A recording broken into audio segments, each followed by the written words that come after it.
J'avais 15 ans quand cela s'est produit, un âge où l'on croit encore que rien de vraiment grave ne peut nous arriver.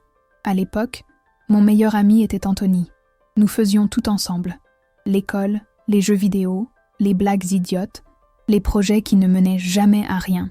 Ce week-end-là, il m'a appelé, tout excité, pour me dire que ses parents partaient en voyage et seraient absents tout le week-end. C'était l'occasion rêvée de passer la nuit à jouer aux jeux vidéo, à manger des cochonneries et à faire tout ce que font les adolescents quand il n'y a pas d'adultes dans les parages. J'ai pris mon vélo, j'ai pédalé jusqu'à chez lui en imaginant déjà la nuit blanche qui nous attendait. Et j'ai laissé mon vélo dans le jardin avant d'entrer par la porte de derrière, comme nous le faisions toujours. La maison était trop silencieuse quand je suis entrée, mais cela ne voulait rien dire. Ce n'était que le début de la soirée. En quelques minutes, le salon était en désordre. Du pop-corn éparpillé sur le sol, des canettes de soda vides, la manette de la console de jeux vidéo jetée sur le canapé. Nous avons joué à tout. FIFA, Call of Duty, tout ce qui nous tombait sous la main. On se sentait totalement libre. Au fil des heures, la fatigue a commencé à se faire sentir. On a essayé de regarder un film, mais on a abandonné à la moitié. C'est alors que quelqu'un a eu la brillante idée de faire des canulars téléphoniques. Il était presque 22h quand Anthony a commencé à appeler des pizzerias, à passer des commandes absurdes et à raccrocher avant de rire comme un idiot.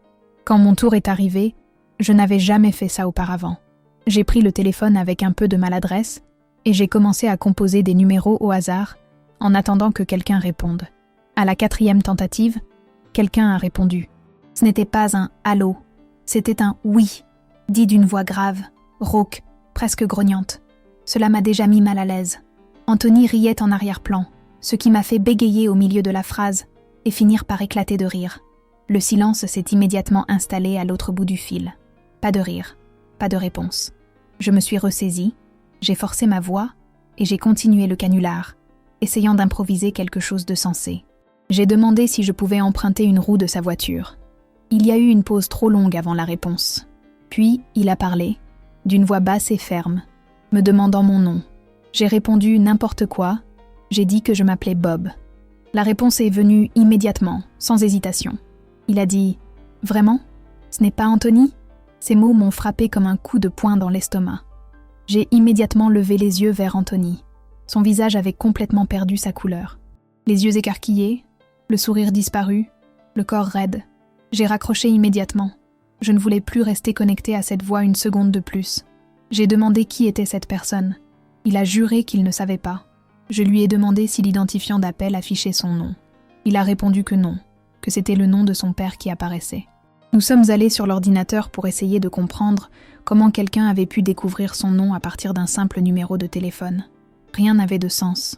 Il était trop jeune pour avoir des informations sur Internet. Nous n'avons trouvé aucune réponse. Nous avons même posé la question sur un ancien forum, dans l'espoir que quelqu'un ait vécu une expérience similaire, mais personne n'a répondu. J'ai suggéré d'appeler son père, mais Anthony a refusé. Il ne pouvait avoir personne à la maison ce week-end-là. S'il appelait, il serait foutu. Nous avons décidé d'ignorer cela. Il semblait plus facile de faire comme si de rien n'était. Nous avons préparé nos affaires pour dormir dans le salon et sommes retournés au film que nous avions laissé à moitié. À un moment donné, j'ai complètement oublié cet appel. Jusqu'à ce que nous entendions le bruit de la porte d'entrée s'ouvrir. Le bruit métallique de la poignée qui tournait a résonné dans toute la maison. Elle n'a tourné qu'à moitié, juste assez pour montrer qu'elle était verrouillée. Anthony a immédiatement éteint la télévision. Le silence s'est installé. Je me suis approchée prudemment de la fenêtre et j'ai légèrement écarté le store. Dehors, un homme de grande taille se tenait dans le jardin devant la maison. Lorsqu'il a remarqué le mouvement du rideau, il a lentement tourné la tête dans ma direction. J'ai rabattu le store avec tant de force qu'il a failli faire trop de bruit. Nous avons couru vers la cuisine et sommes restés là, immobiles, à écouter le moindre bruit. C'est alors que nous avons entendu le portail du jardin s'ouvrir. Mon estomac s'est noué. J'avais complètement oublié de fermer la porte arrière. Anthony m'a chuchoté d'aller la fermer. J'ai traversé le couloir, le cœur battant si fort qu'il semblait pouvoir l'entendre. Je me suis arrêtée brusquement. À travers la porte vitrée arrière, j'ai vu une silhouette immobile à l'extérieur. Il regardait à l'intérieur de la maison. Je ne sais pas s'il m'avait vu, Mais j'étais sûre qu'il était là pour une raison. La porte s'est ouverte. Il est entré. Je suis retournée dans la cuisine sur la pointe des pieds et j'ai fait signe à Anthony de me suivre. Nous avons monté les escaliers aussi silencieusement que possible et sommes entrés dans sa chambre. Nous avons fermé la porte doucement et nous nous sommes glissés sous le lit. Le tissu suspendu sur le côté cachait complètement ceux qui s'y trouvaient. Depuis le rez-de-chaussée, nous entendions les portes s'ouvrir une à une. Chaque bruit semblait plus proche. Des pas ont commencé à monter l'escalier. Ils se sont arrêtés juste devant la chambre. La porte s'est ouverte. Anthony respirait si fort qu'on aurait dit une alarme. J'ai posé ma main sur sa bouche pour étouffer le bruit. Les pas se sont dirigés vers le placard. La porte du placard s'est ouverte. Des cintres ont glissé. Des tissus se sont frottés. Puis, les pas se sont dirigés vers nous. Ils se sont arrêtés juste à côté du lit. Le silence était si absolu qu'il en était douloureux. Nous sommes restés immobiles pendant un moment qui m'a semblé une éternité. Quand j'ai retiré ma main de la bouche d'Anthony, j'ai chuchoté pour lui demander si nous pouvions courir. Il allait répondre quand un cri horrible a retenti dans la chambre. Anthony a été tiré de sous le lit avec une force incroyable. Je suis sortie en rampant, je l'ai vu se battre avec l'homme et j'ai cherché quelque chose à utiliser comme arme. J'ai pris un tournevis sur la table de chevet et je l'ai enfoncé de toutes mes forces dans son dos. Il a poussé un cri de douleur. Il a lâché Anthony. Cela nous a donné quelques précieuses secondes. Nous avons couru hors de la maison sans nous retourner. Aller dans la rue aurait été trop long. Nous n'avions pas le temps d'aller chez un voisin. Nous avons couru vers les bois derrière la maison et nous nous sommes cachés derrière un buisson, observant. La porte arrière s'est ouverte à nouveau. L'homme est sorti et a commencé à regarder autour de lui. Puis, il a tourné son visage vers la forêt. Pendant un instant, j'ai pensé qu'il ne pouvait pas nous voir.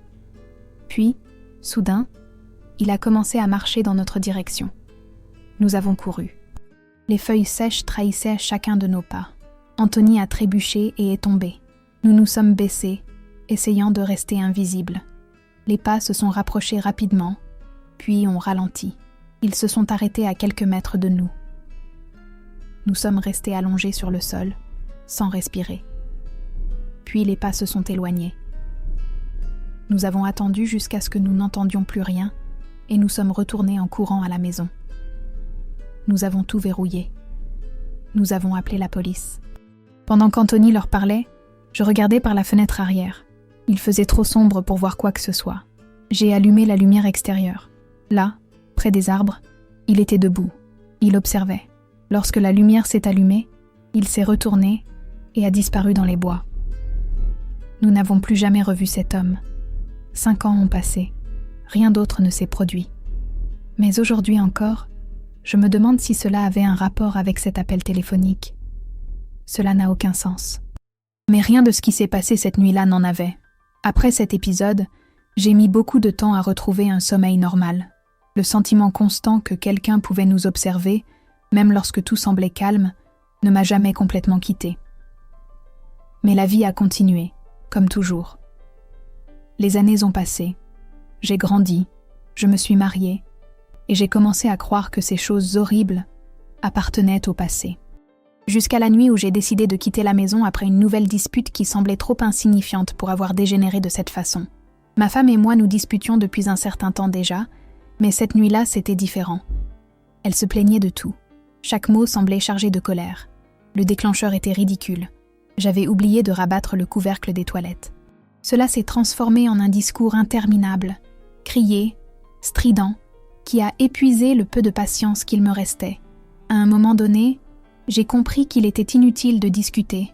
J'ai pris le téléphone, j'ai appelé mon ami Paul et je lui ai demandé si je pouvais passer la nuit chez lui. Il a ri et m'a dit de venir sans hésiter. La maison de Paul était immense. Elle l'avait toujours été. C'était l'un de ces endroits qui vous font vous sentir tout petit dès que vous y entrez. C'était une blague récurrente entre nous et même l'un des sujets de dispute à la maison. Il avait beaucoup trop d'espace pour une seule personne. Nous avons bu quelques bières, discuté, ri un peu. Il m'a proposé de rester aussi longtemps que je le souhaitais, mais je lui ai assuré que ce ne serait que pour une nuit. Je ne voulais pas déranger. Je suis allée dormir dans l'une des chambres d'amis, un long couloir avec 3 chambres alignées côte à côte. La chambre de Paul se trouvait de l'autre côté du couloir. La disposition de la maison m'a toujours semblé étrange, mais je n'y ai jamais vraiment réfléchi. Je me suis couchée, fatiguée, et je me suis endormie rapidement. C'est le silence qui m'a réveillée. Un silence trop lourd, rompu par un bruit presque imperceptible provenant de la chambre d'à côté. Quelque chose comme des pas légers ou un traînage étouffé. Au début, j'ai pensé que c'était Paul qui se promenait dans la maison. Mais le bruit continuait, irrégulier, insistant. Je me suis levée et je me suis dirigée vers la porte de la chambre voisine. J'ai tourné la poignée. Elle était verrouillée. Cela m'a troublée. Je me suis dirigée vers la chambre de Paul et j'ai frappé légèrement. Il a répondu d'une voix endormie. Je lui ai demandé s'il se promenait dans les chambres. Il m'a répondu qu'il n'était pas sorti du lit. Quand je lui ai demandé pourquoi les chambres étaient fermées à clé, il m'a répondu naturellement qu'il y gardait des affaires personnelles et qu'il préférait les garder fermées. Je lui ai parlé des bruits. Il m'a dit que si je les entendais à nouveau, je devais revenir le voir. Je suis retournée me coucher en essayant d'ignorer cela. Curieusement, les bruits ont complètement cessé. Le silence est revenu, dense, oppressant. Je suis restée allongée à regarder le plafond, attendant que le sommeil revienne. Environ une demi-heure plus tard, alors que je m'endormais presque, j'ai entendu un coup sec sur le mur. Il venait de la chambre d'à côté. Un seul coup, puis une voix très faible, presque un murmure. Mon corps tout entier s'est figé. Je me suis précipitée dans la chambre de Paul. Cette fois, il s'est levé immédiatement. Il a pris ses clés et s'est dirigé directement vers la chambre à côté de la mienne. Lorsqu'il a déverrouillé la porte et est entré, un vent froid nous a frappés. La fenêtre était ouverte, l'armoire aussi. Le lit portait des marques évidentes, comme si quelqu'un s'était allongé là. Nous avons fouillé toute la chambre. Les tiroirs étaient ouverts. Tout ce qui avait de la valeur avait disparu. Paul s'est précipité dans le couloir. J'ai compris pourquoi quand je l'ai vu ouvrir la porte de la 3e chambre. Dès que la porte s'est ouverte, nous avons vu une silhouette sombre sauter par la fenêtre et tomber sur le toit de la cour. Paul a encore essayé de courir après, mais il a abandonné. Nous sommes sortis par la porte arrière dans l'espoir de rattraper quelqu'un. C'était inutile. Il n'y avait personne. Nous sommes rentrés, le cœur battant à tout rompre. C'est alors que nous sommes retournés dans cette 3e chambre. Ce que nous y avons vu était bien pire qu'un simple vol. Les draps blancs étaient tachés de sang. Sur le sol du placard, il y avait un couteau à beurre que Paul avait remarqué quelques jours auparavant. Lui aussi était taché de sang. Tous les objets de valeur avaient disparu. Ce n'était plus un simple vol. Il était clair que quelqu'un vivait dans la maison. Pas pour une nuit, pas pour quelques heures, pour des jours, peut-être des semaines. Paul a commencé à relier les points. La nourriture qui disparaissait trop vite. Le fait qu'il se sentait toujours fatigué, même en mangeant peu. Quelqu'un était là, observant, dormant, se cachant. Nous avons appelé la police. Ils ont fouillé la maison, mais n'ont trouvé personne. Ils n'ont jamais trouvé personne. La conclusion était simple et terrifiante. Des personnes probablement sans domicile fixe, peut-être des toxicomanes, s'étaient infiltrées dans la maison et vivaient cachées, utilisant ces chambres fermées à clé comme refuge. Et, selon toute apparence, elles étaient prêtes à tout pour ne pas être découvertes. Après cette nuit-là, Paul a complètement changé. Il a changé les serrures, installé des caméras et vendu la maison quelques mois plus tard. Je suis rentrée chez moi le lendemain avec un sentiment étrange. Ce n'était pas du soulagement, c'était la certitude que le danger n'a pas besoin de forcer une porte pour entrer. Parfois, il est simplement déjà là. Après tout cela, j'ai commencé à remarquer une tendance inquiétante dans ce que j'appelais des coïncidences. Ce n'étaient pas des monstres. Ce n'étaient pas des légendes urbaines exagérées. C'étaient des présences. Des personnes ou quelque chose qui se déplaçait à la frontière entre ce que nous voyons et ce que nous refusons de voir. J'ai essayé de me convaincre que tout cela faisait partie de la vie adulte, des mauvaises expériences que tout le monde peut vivre, jusqu'à ce que je me souvienne de la première fois où j'ai vraiment eu peur. Je n'étais qu'un enfant. J'avais 10 ans. C'était ma première soirée pyjama, ma première nuit hors de chez moi. Mon ami s'appelait Jordan. Il vivait dans une grande maison, avec un immense sous-sol, où nous pouvions jouer aux jeux vidéo jusqu'à tard, sans que personne ne se plaigne. Pour moi, c'était la liberté absolue. Nous avons joué jusqu'à près d'1 heure du matin, en riant fort, en sautant des niveaux, en ignorant complètement l'idée de nous brosser les dents. Quand la fatigue a finalement pris le dessus, nous nous sommes allongés sur les canapés du sous-sol, chacun dans un coin, la télévision toujours allumée. Je me suis endormie rapidement, mais je me suis réveillée sans savoir combien de temps s'était écoulé. La première chose que j'ai remarquée, c'est que le son de la télévision avait disparu. L'écran était allumé, mais il n'affichait qu'un fond clair, sans image, éclairant le sous-sol d'une lumière faible, presque malsaine. C'est cette lumière qui m'a permis de remarquer quelque chose dans le coin le plus éloigné du sous-sol, près de l'escalier. Il y avait quelque chose là-bas. Ce n'était pas une personne telle que je la connaissais. C'était trop grand, trop étroit, trop sombre. Je ne peux pas bien le décrire, car mon cerveau d'enfant ne savait tout simplement pas comment classer cela. Je sais seulement que cela semblait toucher le plafond. Cela ne bougeait pas. Il ne faisait aucun bruit. Il était juste là, à observer. Le moment où la télévision s'est éteinte toute seule a été le pire. Le peu de lumière qui restait a disparu, et le sous-sol a été englouti par l'obscurité totale. Tout mon corps s'est figé. J'ai fermé les yeux très fort, et je suis restée immobile, faisant semblant de dormir, faisant semblant de ne pas exister. Je ne me souviens pas m'être rendormie. Je me souviens seulement très clairement de ce qui s'est passé ensuite. Un cri provenant de l'étage supérieur. Un cri désespéré, chargé de pure panique. C'était la mère de Jordan. J'ai sauté du canapé au moment même où Jordan s'est réveillé. Nous avons couru dans les escaliers, le cœur battant à tout rompre. Lorsque nous sommes arrivés dans la chambre de ses parents, la scène était chaotique. Sa mère était assise sur le lit, en pleurs, pointant du doigt la porte. Son père fouillait la chambre, ouvrait les placards, regardait sous le lit, lui demandait ce qu'elle avait vu. Elle n'arrivait pas à parler correctement. Elle disait seulement que quelqu'un était là, qu'elle avait vu quelque chose immobile devant la porte de la chambre qui observait.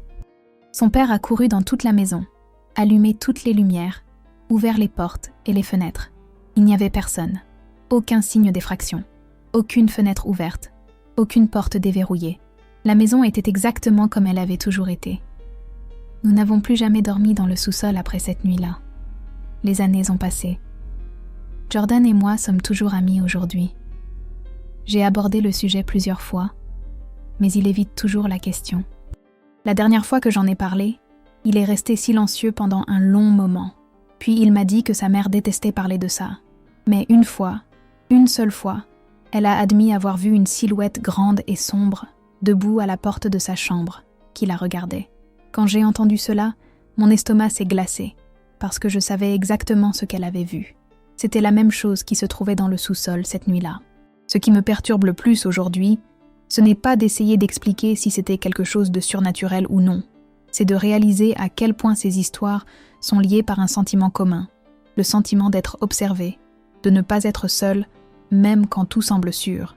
Qu'il s'agisse d'un homme qui répond au téléphone avec une voix étrange, de quelqu'un qui vit caché dans votre maison ou d'une présence silencieuse dans le coin d'une pièce sombre, toutes ces expériences laissent la même empreinte. Elles brisent l'illusion du contrôle. Vous verrouillez les portes, vous éteignez les lumières, vous vous couchez en pensant être en sécurité. Mais il suffit d'un bruit inhabituel, d'une ombre là où il ne devrait y avoir rien, ou de la certitude inexplicable que quelqu'un sait exactement où vous êtes, pour que tout cela s'effondre. Le pire type de peur n'est pas celui qui vous poursuit en criant. C'est celui qui attend, observe, apprend votre routine, et ne se révèle que lorsqu'il est déjà trop près. Aujourd'hui encore, je me réveille parfois au milieu de la nuit avec cette vieille sensation, celle que si j'ouvre les yeux, je vais voir quelque chose immobile dans le coin de la chambre. Et c'est pourquoi, même adulte, même rationnel, je prends encore quelques secondes avant de regarder. Parce que certaines choses, une fois vues, ne disparaissent jamais vraiment.